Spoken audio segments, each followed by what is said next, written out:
Estamos nos organizando para começar daqui a pouco a nossa série de lives e já entramos, estamos organizando. Hoje vai ser sobre saúde mental dos profissionais da saúde. Daqui a pouco vamos receber a Kátia. Kátia, estamos só testando, nos organizando, recebendo vocês com muita alegria para conversarmos sobre um assunto tão importante nesse momento, sobre a saúde mental dos profissionais da saúde.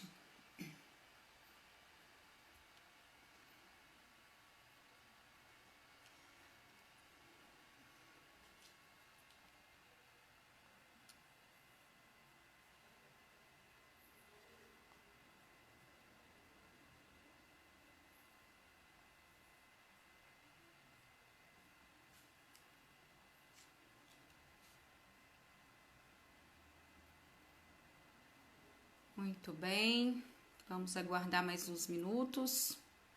Estamos nos preparando para começar a nossa série de lives.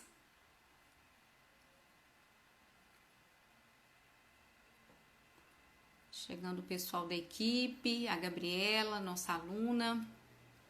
Uma alegria muito grande ter vocês. Boa noite a todos. E a Kátia está chegando aí. Vamos aceitar ela aqui.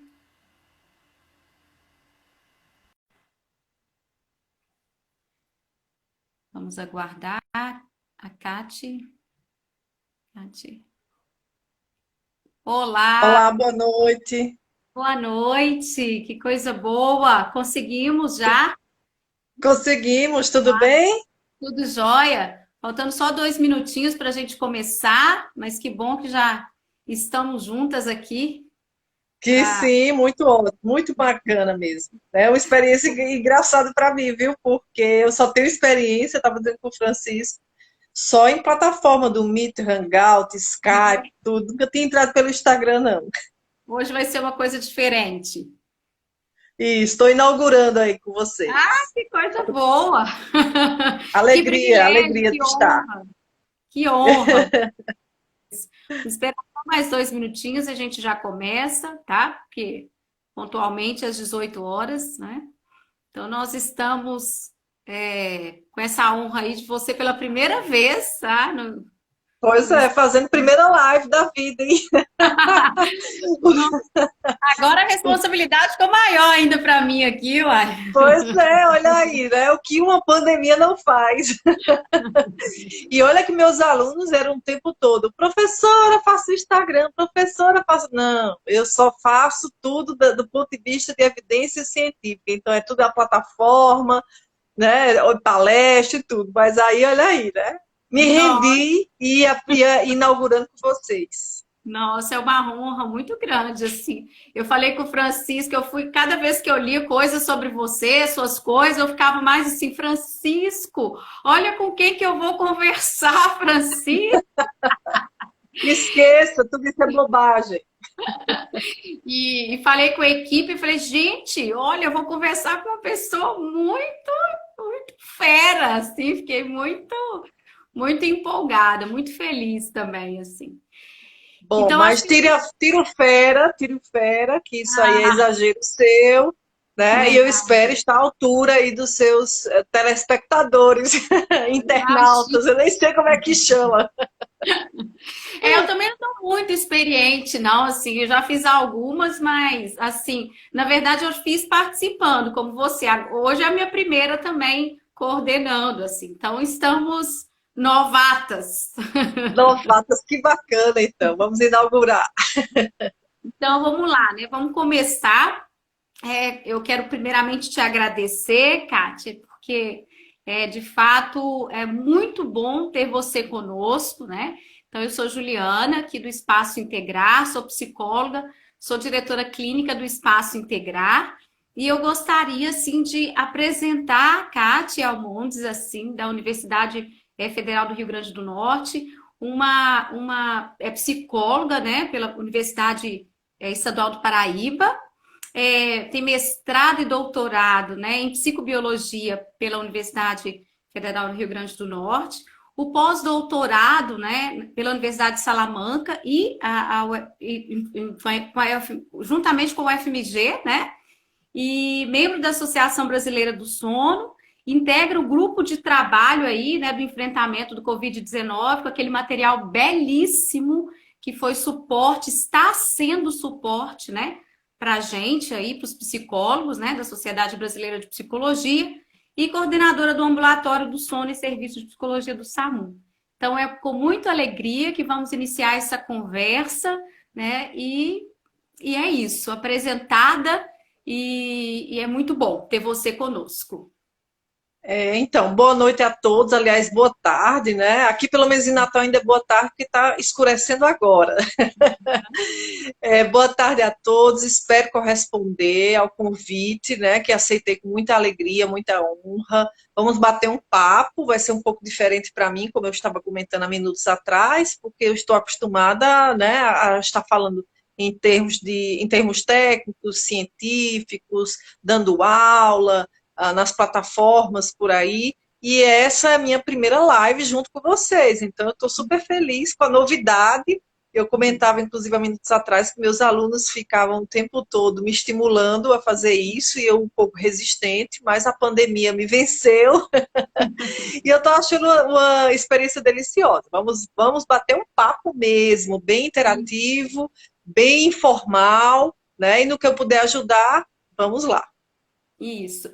Então, só dizer que hoje essa é a abertura, né, de 3 lives que estamos iniciando sobre a hospitalização, né? E hoje vamos falar sobre.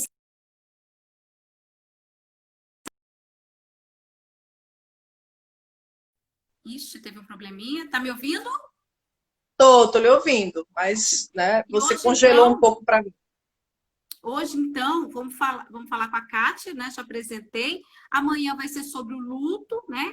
E no sábado vai ser sobre a questão da hospitalização e morte, tá? Então, a gente está aí divulgando esses temas tão importantes para o nosso cenário atual, tá? As perguntas nós vamos deixar para o final, né? Vamos ter umas 5 perguntas aqui direcionadas à Kátia e no final vão ser as perguntas de todos nós que estamos participando aqui, né? Já tem gente dizendo grande mestre, eu já percebi com quem que eu estou. Então vamos lá, Kátia. A primeira pergunta Tem intriga da quais são oposição, os viu? Esse negócio de principais grande problemas. mestre. Tá me ouvindo? Tô sim. Tá vendo aí como é que é? Você tá vendo a minha responsa? Não, e a minha também, né? Porque a só de grande mestre é conversa de quem está colocando. Eu até suspeito de quem deve ser. Então vamos lá. Eu vou começar com a primeira pergunta. Podemos? Podemos. Então vamos lá. Então, quais são os principais problemas no hospital que têm interferido na saúde mental dos profissionais e como lidar com esses principais problemas?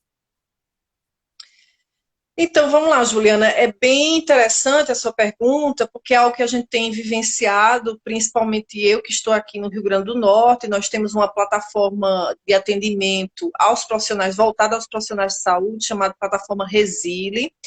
E, normalmente, né, os principais problemas que têm afetado a saúde mental, eles giram em torno do medo de contrair a doença, medo de não só contrair, mas de ser um agente vetor, né, da transmissibilidade para os seus familiares. Tem muita associação, né, com a situação da falta de equipamentos de proteção individual, muita relação também com outros transtornos pré-existentes, e isso é importantíssimo que a gente leve em consideração, medo do isolamento social, né, que eles têm sido submetidos, estigmatização das mais diversas formas, por serem profissionais que estão atuando na linha de frente. Então, na volta para casa, em alguns locais, essas pessoas muitas vezes são vetores de exclusão social, porque as pessoas têm receio de contrair a doença. Nós temos a própria ansiedade em relação aos lutos que eles têm enfrentado. Lutos pediátricos, né, têm mobilizado muita energia. Os próprios familiares desses profissionais de saúde, quando também estão positivados para a Covid, é outra fonte de preocupação. A própria situação, né, de acolhida dentro do local de trabalho, com setores para descanso, ou condições ambientais, funcionais adequadas, muitas vezes impossível nessas situações. Outro fator que é importantíssimo citar, em função da baixa de recursos humanos especializados para essa situação, muitos profissionais têm assumido, por desvio de função, outras funções que não estavam adequadas à sua formação. Isso tem trazido também grande pressão e grande preocupação. Profissionais de saúde que têm sentido pressão para continuar no fronte da batalha, quando muitas vezes está exausto, muito estressado, sem dormir, e há uma pressão da gestão para que ele continue atuando, e ele fica, né, naquela situação de não sair por uma questão econômica, já que está todo mundo enfrentando essa questão, e ao mesmo tempo ele está lá estressado, ansioso, e esse estresse, inclusive, né, pode se tornar um estresse pós-traumático. Então, assim, eu estou citando alguns dos fatores que eu consigo me lembrar agora, dos mais gritantes relacionados à saúde mental. E aí, quando a gente fala em saúde mental, a gente vai falar do que isso vai acarretar para esse profissional de saúde.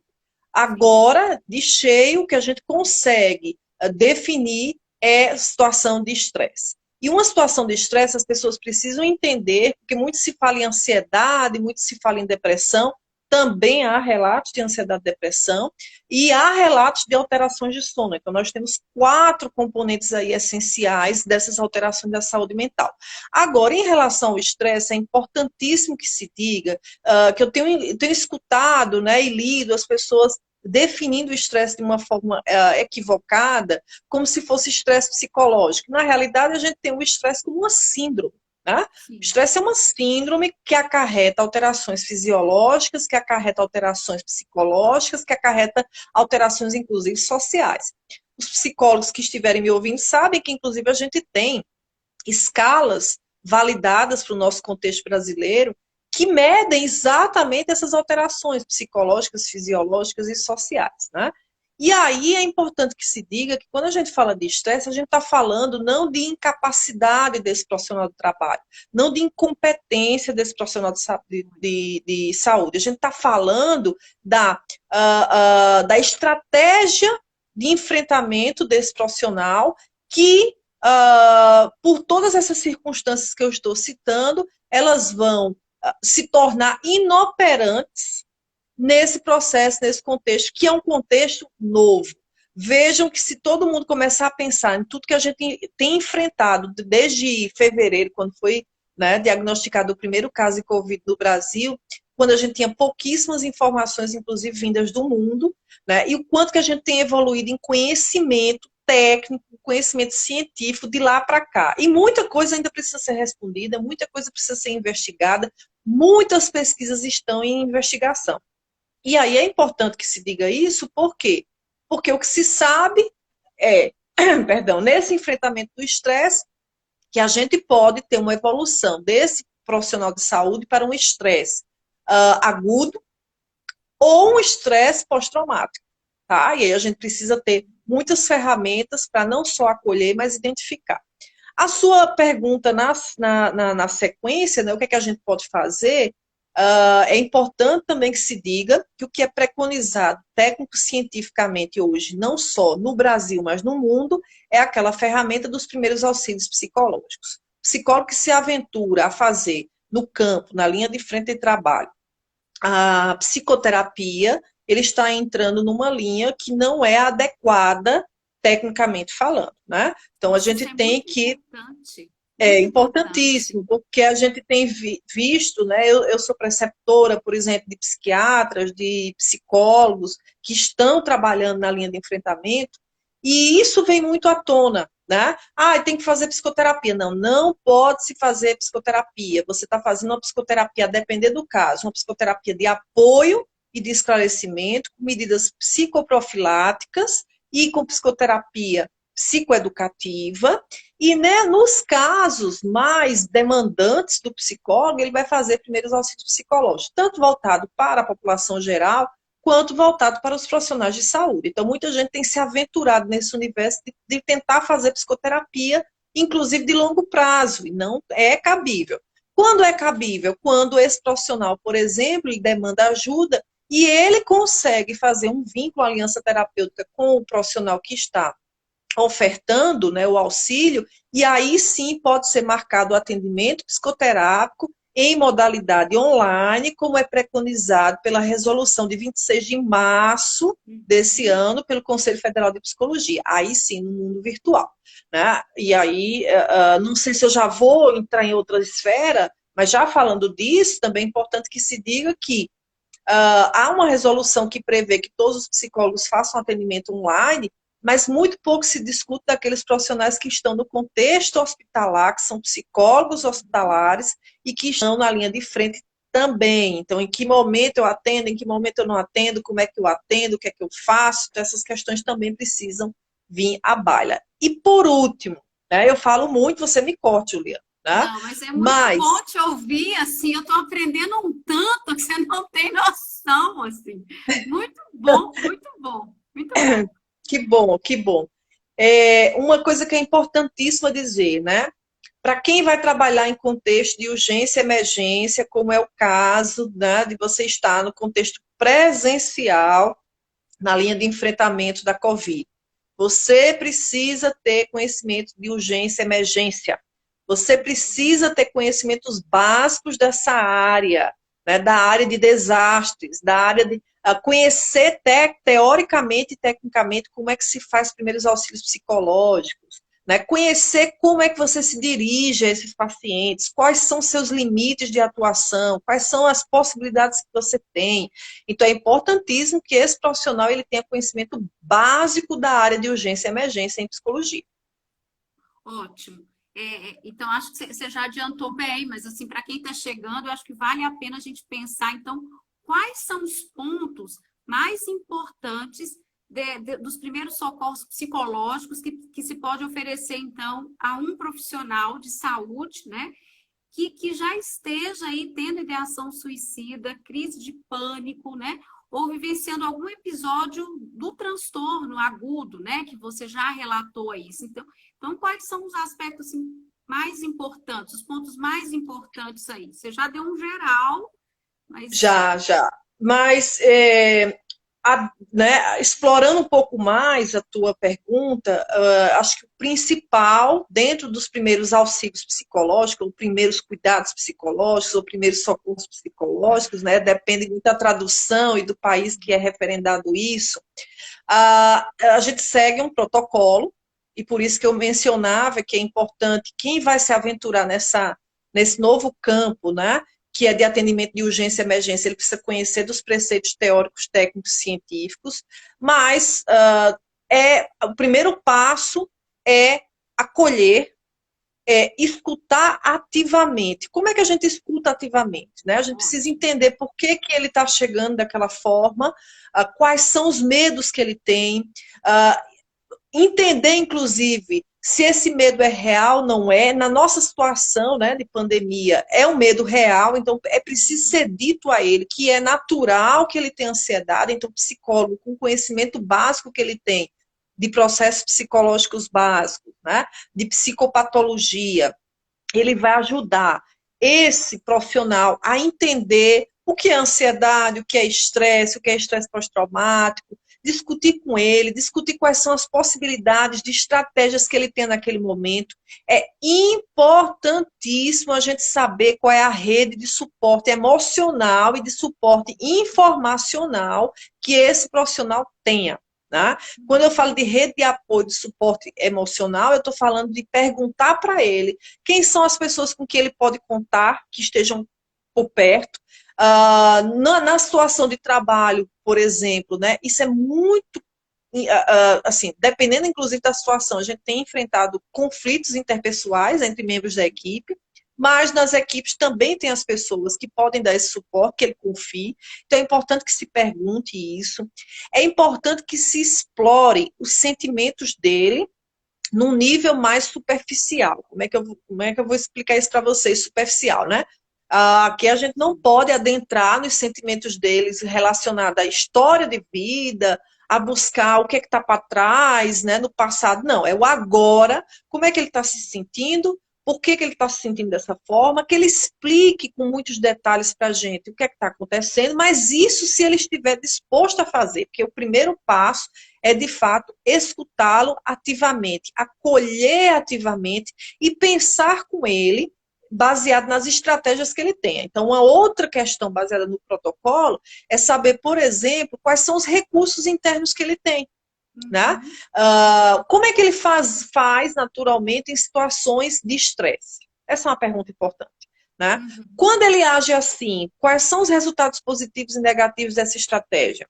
E aí, nessa discussão, você vai conseguindo mapear, por exemplo, quais são aquelas estratégias de copy que têm funcionado e quais que estão desadaptadas. E baseado nisso, você vai ajudando a pensar sobre estratégias que podem ser mais frutíferas. Né? Uma outra coisa que é importantíssima é ajudá-lo a pensar em termos do aqui e do agora. Né? Então, assim, do que você está com medo? Eu estou com medo de levar o vírus para minha residência. Ok, e contaminar minha família. Então, o que a gente pode pensar juntos? E aí o terapeuta ele é ativo nesse processo. Como é que a gente pode pensar juntos para que você minimize mais essa sua ansiedade e esse medo? Vamos seguir o protocolo em casa também? Vamos pedir para que a família, na hora que você vai chegando, né, ela saia do caminho para que você passe imediatamente, tome um banho, retire toda a roupa, coloque um saco plástico. Como é que a gente pode pensar na efetividade de ações que você possa fazer disso, né, um recurso positivo? Outra estratégia importantíssima do protocolo é ajudá-la a focar na esperança. Então, o que você acha que vai acontecer quando tudo isso passar? Que coisas positivas a gente pode tirar disso? Então, veja, o protocolo de primeiros auxílios psicológicos, ele não envolve a gente dar sermão, a gente interpretar, mudar crenças que estejam desadaptativas nesse indivíduo, ou sentimentos conflitantes. A nossa ideia é de acolher, de apoiar e de pensar juntos em estratégias, né, em copings positivos, baseado na avaliação do problema, na avaliação do contexto, na avaliação da emoção. Tá? Eu acho que, assim, do que eu consigo lembrar, e outra coisa que é importante, né? Focalizar na esperança significa ele também começar a pensar no lado positivo de tudo isso, né? O que é que ele vai querer fazer, quais são os planos do futuro, como é que ele pensa, né, na redimensão da sua vida no futuro. Então, acho que, assim, sinteticamente, eu consigo te passar isso, né? Tem muitos detalhes que são importantes, mas eu acho que o importante é isso. Outro fator que aí eu vou sair um pouquinho da história dos primeiros auxílios psicológicos, né? A ideação suicida. Então, como é que a gente deve trabalhar na ideação suicida? Então, do mesmo jeito que eu comentava, que é importante para o psicólogo conhecer sobre urgência e emergência e dos conhecimentos técnicos sobre isso, ele precisa conhecer sobre estratificação de risco. Ele precisa conhecer sobre planejamento terapêutico para ideação suicida. Então, quando a gente está diante de um profissional que está relatando ideação suicida, é importante que se pergunte, sim, diretamente. Eu já recebi mensagens, perguntas em plataformas, em e-mails, as pessoas perguntando, professora, mas assim, perguntar sobre o tema não vai induzir, não vai estimular que esse profissional ou esse paciente, se a gente pensar na população geral, ele pense mais ainda sobre a ideação suicida? Não, é o contrário. Você, de fato, tem que perguntar, você tem que perguntar se ele está planejando, né, se ele planejou, se ele tem plano, se ele tem sentimentos de que a família dele, por exemplo, ficaria melhor, ficaria feliz sem a presença dele, se ele tem pensado sobre tirar a própria vida, se ele Algo bem acha que a vida direto, dele né, não Kátia? tem mais sentido, Bem isso, direto né? mesmo. Bem direto, porque ele vai te responder, ele está te procurando porque ele está precisando de ajuda. Então, assim, ele também tem receio de falar sobre isso e de ser mal interpretado. Uma outra coisa que é importante que eu estou falando agora de interpretação e me lembrei que está dentro do protocolo de primeiros auxílios psicológicos é a gente compreender que a gente não vai mudar a interpretação do indivíduo nesse momento. Então, se ele assim, se a crença que ele tem de que, olha, a cloroquina vai dar resultado e eu sou contra, eu tenho uma posição como psicóloga contra, eu não vou discutir sobre isso, eu não posso discutir, não é o momento de discutir. Nos primeiros auxílios psicológicos, nós estamos isentos, temos que respeitar a opinião desse indivíduo e fazer valer a ideia de tentar ajudá-lo, né? De tentar removê-lo dessa situação. Então, quando a gente vai para a ideação suicida, as perguntas têm que ser diretas e eu tenho que, na acolhida de como é que ele está se sentindo, quais são os medos, explorar os medos dele, explorar as ansiedades, o sentimento de tristeza dele, tentar entender a situação. Nesse atendimento, você deve fazer, de fato, uma anamnese, é importante que se faça, se ele está usando alguma droga, se ele está lícito ou ilícita, né, quais são os medicamentos, sobre o histórico de saúde psiquiátrica dele anterior, porque, como eu estou falando, a gente tem também deflagrado nessa situação da Covid, muitos que têm, de fato, surgido alterações de saúde mental agora, em função da Covid, mas nós temos também pessoas que tinham transtornos pré-existentes e a situação da Covid, ela simplesmente exacerbou, né? Ela tem não só precipitado, mas perpetuado, e a gente precisa investigar isso. Então, a anamnese é importante, rápida, é importante dados sociodemográficos, porque a gente precisa contactar uma terceira pessoa, se for o caso, se ele já estiver planejando, ele for um paciente grave, então a gente precisa saber da rede de apoio dele, e as perguntas têm que ser diretas, né? Tem que saber dados dele, onde é que ele está morando, quais são as questões de vulnerabilidade, inclusive socioeconômica.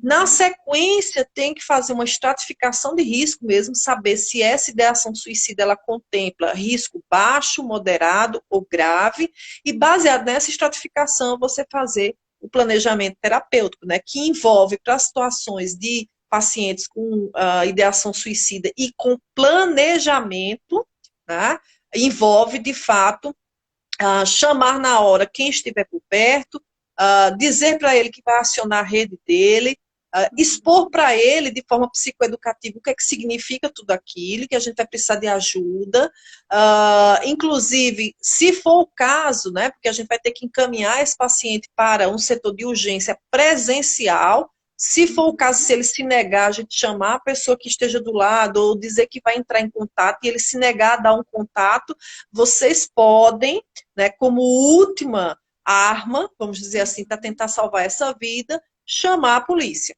tá? Olha, é muito interessante te ouvir. Você falou termos muito, são novos para mim, assim, à medida que eu fui ler o material, né, da sociedade, assim, eu fiquei encantada com a produção, essa coisa da escuta ativa, do enfrentamento, do passo a passo para essa intervenção da questão do suicídio. Tá tudo muito bem escrito, assim, agradeço que você reportou o material, assim, tá muito legal, assim. E agora eu quero um assunto mais não é pontual, mas um assunto específico, mas que a gente não pode deixar de falar aqui, que é como lidar com as queixas de problemas do sono, né, com esses profissionais. O sono que é assim, que é o que na minha cabeça vai revigorar, vai retomar, vai... Como que é isso, né? Eu quero... Fala pra gente. Bom, então o sono é uma outra live, mas vamos discutir, vai, né? vai! Não, brincadeira à parte, né? Veja, a alteração de sono ela é extremamente importante e ela é uma das alterações que tem surgido junto com o estresse e com a ansiedade, tanto entre os profissionais de saúde quanto para a população geral, né? Por que ela surge? Ela surge tanto porque esses indivíduos já tinham uma alteração de sono, e aí, novamente, o contexto da pandemia, ela coloca em xeque, né, pensamentos intrusivos sobre quando isso vai acabar, será que vai existir uma vacina, será que a gente vai voltar à normalidade, como é que eu fico em relação às questões socioeconômicas, né? Como é que ficam os meus filhos em relação às aulas escolares. Então, as pessoas estão pensando constantemente sobre como resolver a situação. E isso acompanha a noite.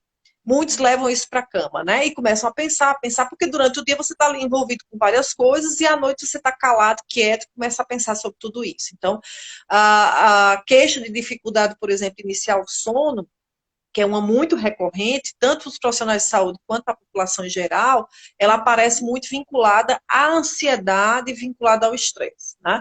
Ela pode aparecer também como sintoma de um estresse pós-traumático, do estresse agudo, como eu mencionava anteriormente.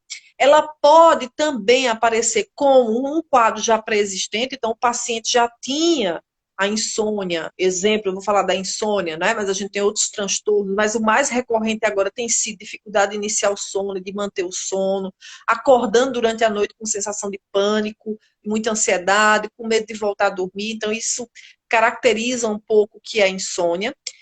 E nós temos também, no caso dos trabalhadores, dos profissionais de saúde, a queixa de insônia em função de mudança de turno, ou seja, né, o fato de estar dormindo durante o dia, estar acordado em plantão durante a noite, isso já vem acontecendo há muito tempo, e na situação da Covid ela tende a se exacerbar, e aí o sintoma desse quadro é a insônia também. Então, a insônia tem sido muito prevalente. Mais interessante ainda, a gente tem feito uma pesquisa que está rodando, em que a gente conseguiu verificar que os profissionais de saúde, por exemplo, relatam, são quase 80% relatando que tem insônia, mas quando esse profissional sai da linha de frente, é afastado pela Covid e vai para casa para o isolamento social, essa queixa de dificuldade de iniciar o sono, de manter o sono, ela duplica. Olha, Dessas pessoas que estão interessante. afastadas, né? Olha. Então, a gente tem que, de fato, cuidar do sono. Aí vocês poderiam me perguntar assim, mas por que o sono é tão importante? Né? Bom, ficar sem dormir, para muita gente, dormir é perda de tempo. A questão do sono é que quando você tem alteração, essa alteração de sono, ela impacta diretamente em processos cognitivos, diretamente no sistema imunológico, impacta na regulação emocional. Muitos transtornos emocionais, transtornos de humor, como, por exemplo, a depressão, elas surgem como sintomas de quadros de insônia, tá?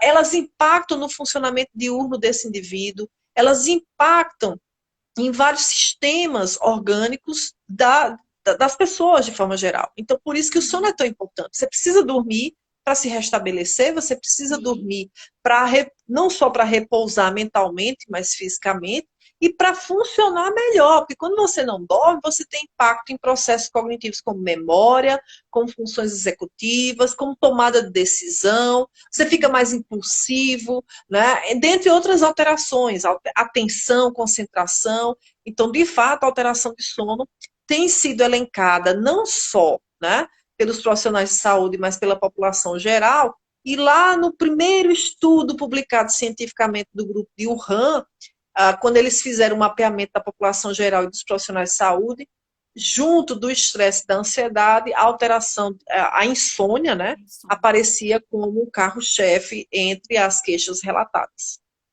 Nossa, porque dormir restaura, né? Assim, dormir, a gente revive, assim, eu tenho a impressão.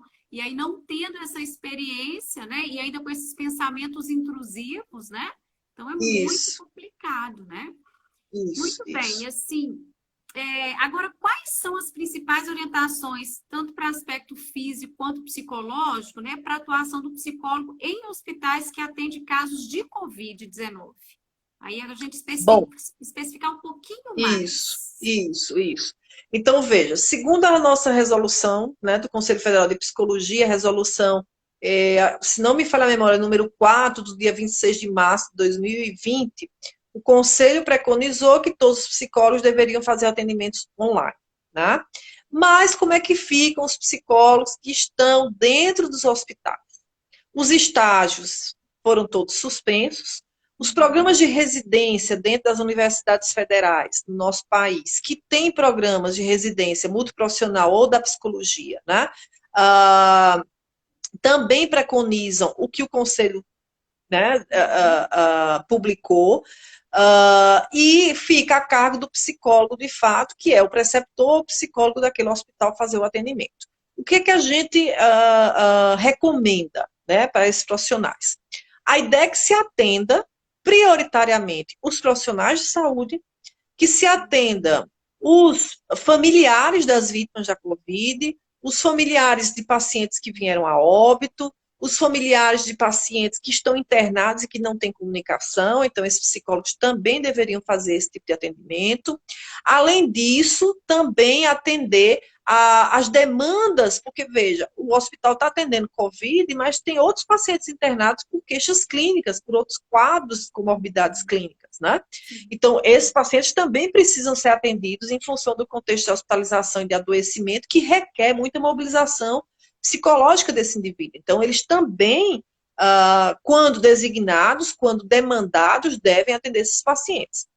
E nesse caso, o que é que deve ser feito, né?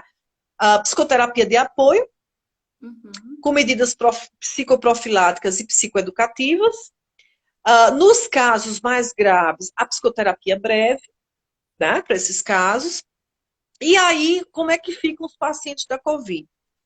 O que é recomendável, né, nesses casos? Pacientes que estejam de moderado a grave, o psicólogo não deve, o recomendado, veja bem a palavra que eu estou usando, é que ele não atenda. Né, que ele não atenda. Por quê? Porque esse paciente ele está com sintomas, distúrbios respiratórios. Então, assim, você vai cansar esse paciente. Né?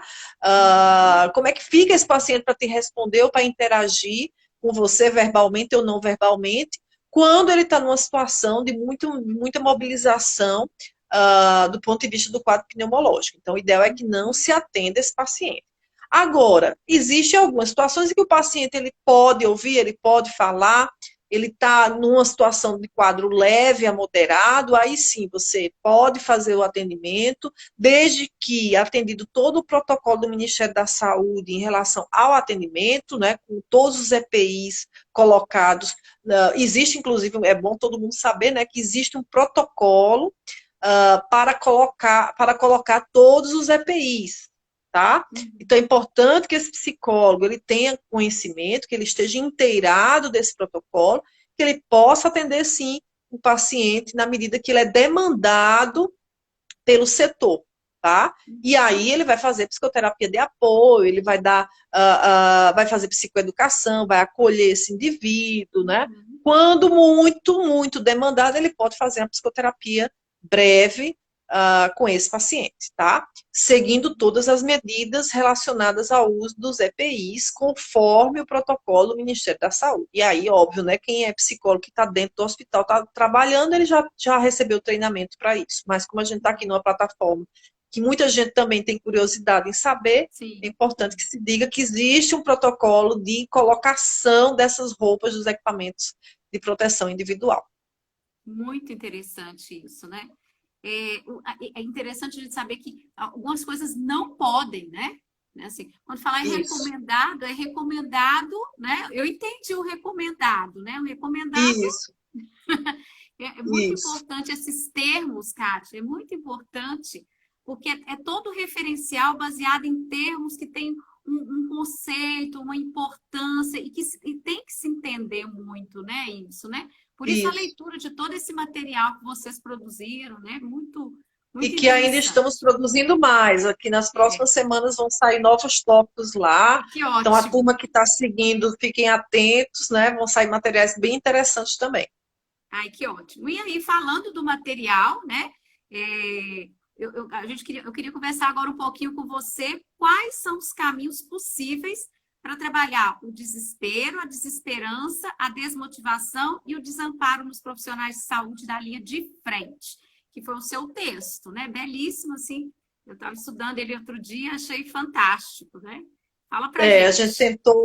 A gente tentou fazer uma coisa bem prática para as pessoas entenderem como é que a gente poderia seguir, né? E até citando lá exemplos da nossa prática. Como eu dizia no início, eu tenho participado de 2 plataformas aqui no estado do Rio Grande do Norte. Também tenho coordenado uma plataforma de atendimento às alterações do sono para os profissionais de saúde, que essa é para todo o Brasil.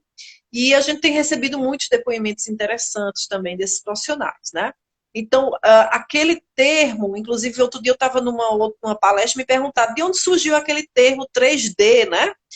De onde veio? E assim, foi escrevendo, eu e o professor Maico, que é daí, de BH, né, de Belo Horizonte. Sim, nosso Bom, eu não sei se ele é de BH propriamente, mas ele mora aí em Belo Horizonte, Isso. na Universidade Federal de Minas Gerais. E assim, a gente escrevendo, e eu, puf, joguei lá 3D, né? E pegou, assim, colou, né, no texto. Eu achei que ficou interessante também da gente falar de desespero, desesperança e também de desamparo, porque fica fácil para as pessoas, principalmente os psicólogos, entenderem do que a gente está falando. Então, volta para a mesma questão que eu falava anteriormente, né? É o protocolo de primeiros auxílios psicológicos. Então, é aquela coisa de você conseguir, de fato, acolher a demanda, escutar ativamente, acolher os sentimentos dessa pessoa que está demandando, né? Entender os medos, as reações, de onde eles estão vindo, se já existiam, ou se surgiram agora, qual é a grande preocupação deles, né?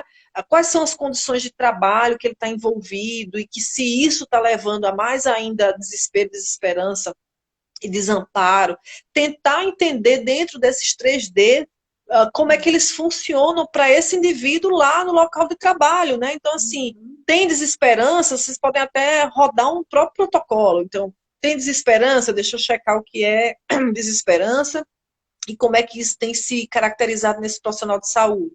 Tem desespero, né? Tem desamparo, e aí, junto com o indivíduo, aquela estratégia que eu mencionava anteriormente, né? Estimular recursos internos. Quais são as estratégias que esse profissional tem utilizado? Como é que a gente pode viabilizar outras estratégias mais interessantes, mais importantes para ele nesse momento?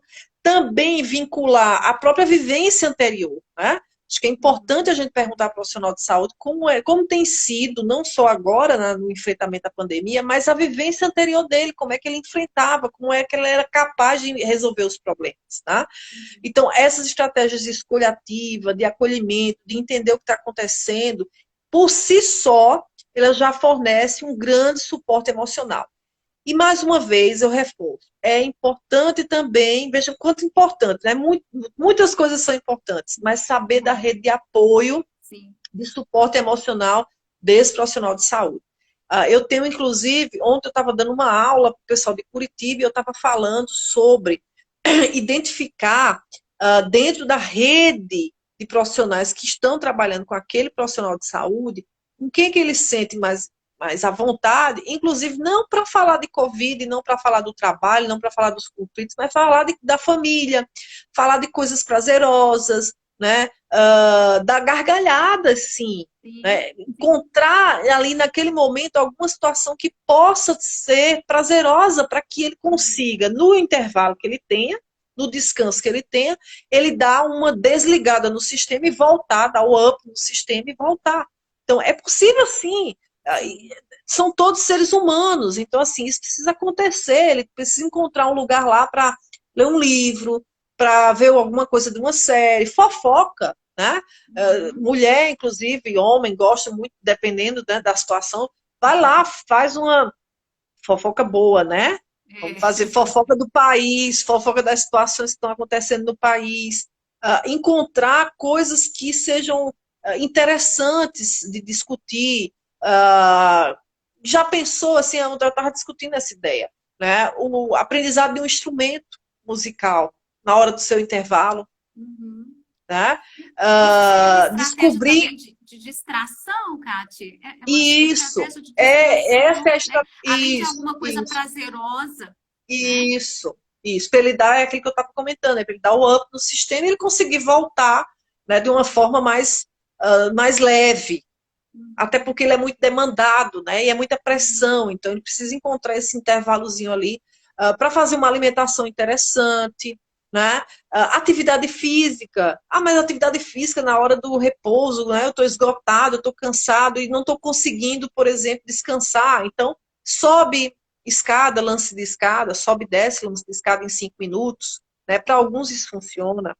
Agora, é importante que a gente organize isso, sabendo do contexto desse profissional de saúde, porque, por exemplo, se for o horário de descanso dele que ele vai dormir, as estratégias elas já modificam, porque eu não posso dar um up no sistema para ele ficar acordado e o horário que deveria ser para ele repousar, para ele descansar, ele acabar, né, mais estimulado ainda, sem ter descansado um pouco e voltar imediatamente depois para o trabalho. Então, por Por isso que é isso que você importante a fala gente dessa saber do escuta contexto. ativa, né? Por isso que você Isso, fala dessa escuta ativa o tempo todo, porque as orientações vai ser a partir dessa escuta ativa. Eu achei isso muito interessante, né? A isso, partir dessa escuta isso, ativa, você vai estabelecer estratégias de enfrentamento, você vai oferecer a questão da distração ou a questão do repouso, do sono, né? Então, isso é isso, muito isso. importante. E no repouso, por exemplo, né, um profissional de saúde me perguntava, doutora, eu não tenho tempo para fazer aqui alguma atividade, né, de atividade física mesmo. Eu posso, por exemplo, antes de ir para o meu repouso, antes do meu horário de dormir no próprio hospital, eu posso fazer alguma atividade física? Não, Hum. né? Não, porque é essa a ideia. Então, a ideia é que ele faça atividade física ao longo das pausas que ele tem ao longo do dia. E ali ele faça, por exemplo, meditação. Você pode ensinar uma atividade de relaxamento para ele, né? Existem inúmeras técnicas. Então, a gente precisa acalmar esse indivíduo se o contexto de pausa dele for o contexto para dormir, né? Uhum. Ajudá-la, por exemplo, ele usar a máscara, tapa-olho, porque ele estava ali submetido à luz artificial, e isso estimula que ele esteja acordado, então que ele possa ir para a sala de repouso com tapa-olho, né? Que Uhum. ele converse com os colegas para ver se não interrompem entrando e saindo na sala de repouso, para ele conseguir tirar esse cochilo. Então, muitas estratégias são pensadas desde que você conheça o contexto desse profissional de Uhum. saúde ou da população, para pensar em estratégias eficazes, tomando como base esses protocolos que eu venho mencionando, tá? Mas aí a gente tem que também ter conhecimento técnico de urgência e emergência, como eu dizia. Ótimo. E agora eu queria abrir para as perguntas, assim, o pessoal que está participando conosco, né? Poderia fazer umas perguntas para a gente. O pessoal entrou, falou da Cati, né? Falou aí da pessoal de Minas aí, conhece o Maico, né? O pessoal, quando leu o seu material, né? Do Maico, eu achei fantástico o material. Eu te confesso até que é o material que a gente tem utilizado nesse momento, até na clínica, viu? Essa coisa dos 3Ds deu para utilizar até no espaço clínico, neste momento que a desesperança, o desamparo, toda essa temática está vindo à tona, né? Então foi muito interessante. Então, Maravilha, assim, a gente maravilha. abrir para as perguntas, vamos ver se alguém tem alguma pergunta, algum comentário. Vamos ver aqui. Também, se você lembrar de mais alguma coisa que precisa retomar, Kátia. Tá, enquanto você olha aí, né? Isso.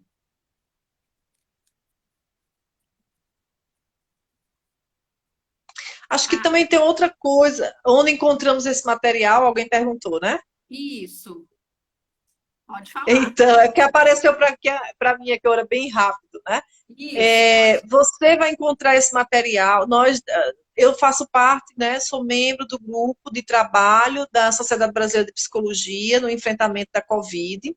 E no site da SBP Online, né, que é o site oficial da Sociedade Brasileira de Psicologia, quando você abre a página, aparece lá no layout bem grandão assim para você, que tem vários materiais técnicos sendo produzidos pelo grupo. Você clica lá, ele vai te redirecionar para a página nossa, tem um link, e aí esse link vai te redirecionar para todos os tópicos que nós temos produzidos e são gratuitos. Você pode baixar e ler à vontade. Na próxima semana a gente está publicando novos materiais também bem interessantes. Então é aproveitar mesmo, porque o material ele foi formulado com esse intuito de ajudar as pessoas, os psicólogos principalmente, né, a como lidar com vários tópicos, desde violência contra a criança, atendimento online, como fazer, quais as resoluções,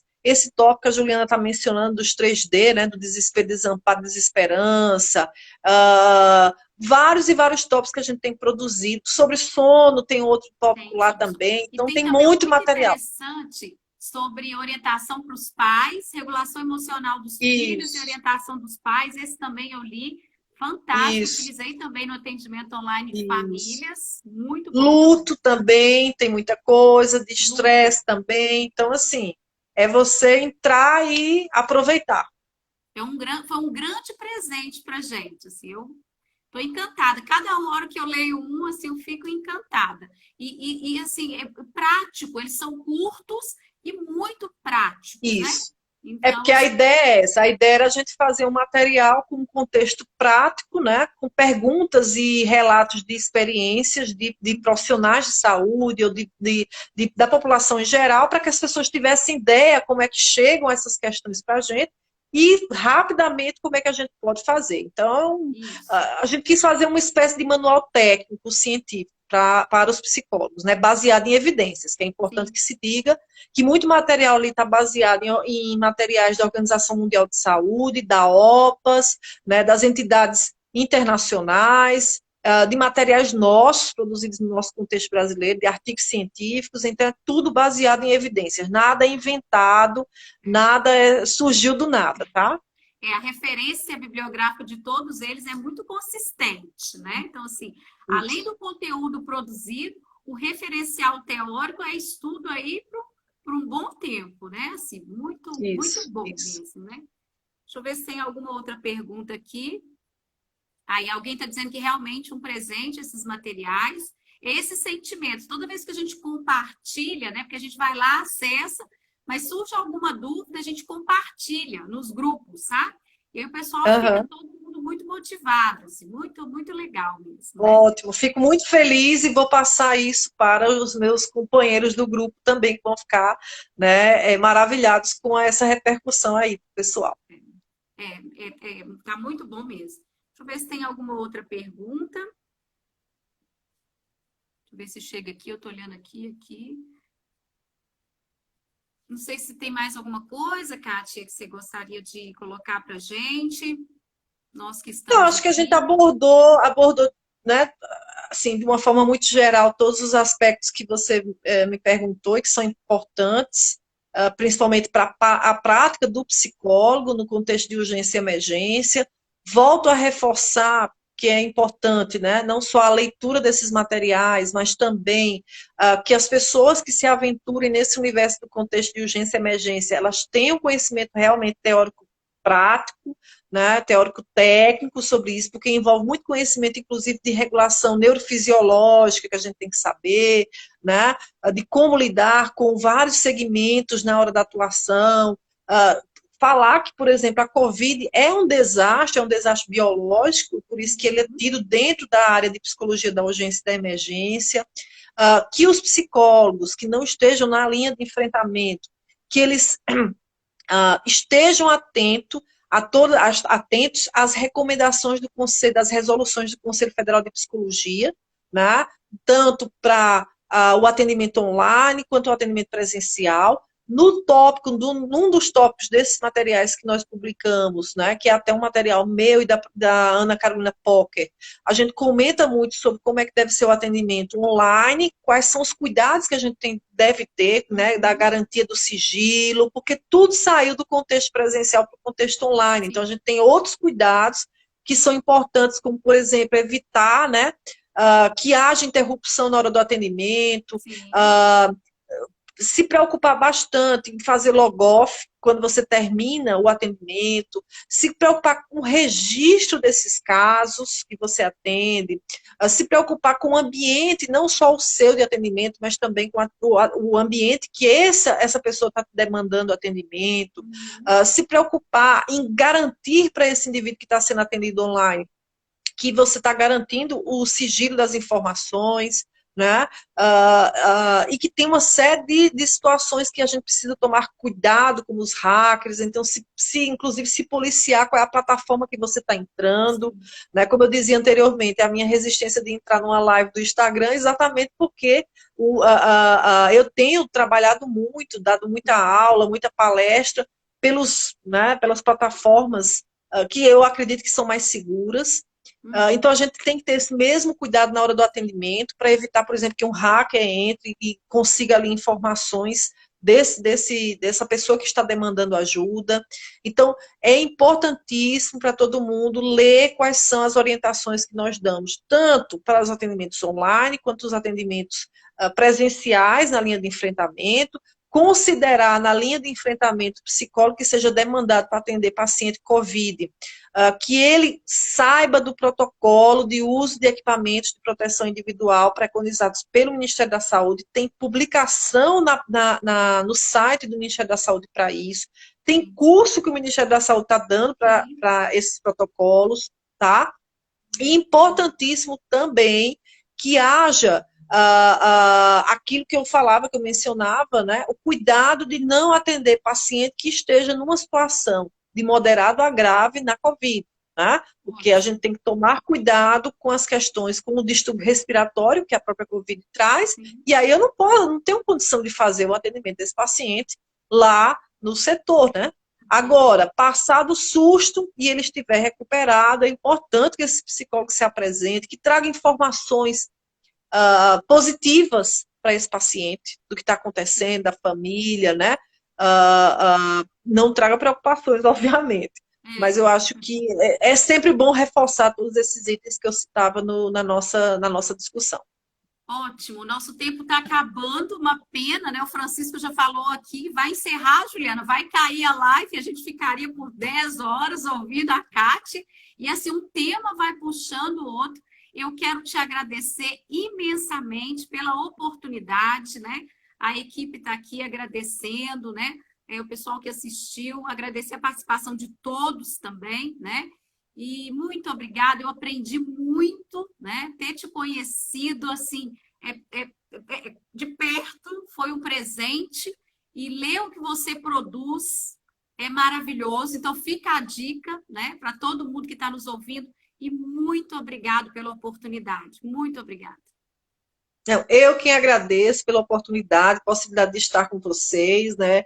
Acho que o nosso papel é esse, é de multiplicador de conhecimento. Se a gente conseguir plantar a sementinha da psicologia baseada em evidências e de todo o conhecimento que a gente puder ajudar todos os profissionais que estão na linha de frente, né? Não só os psicólogos, mas os profissionais de uma forma geral de saúde, isso para a gente não tem preço. Então, eu que agradeço a possibilidade, fico à disposição para outros esclarecimentos, para contatos, né? Depois eu posso disponibilizar o meu e-mail para vocês disponibilizarem aí para o grupo e estou aqui, tá? Muito obrigada pela oportunidade.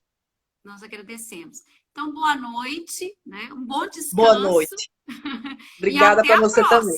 Até a próxima. Até. Tchau, tchau. Tchau, tchau. Boa noite, pessoal. Obrigado a todo mundo aí pela participação. Boa noite a todos.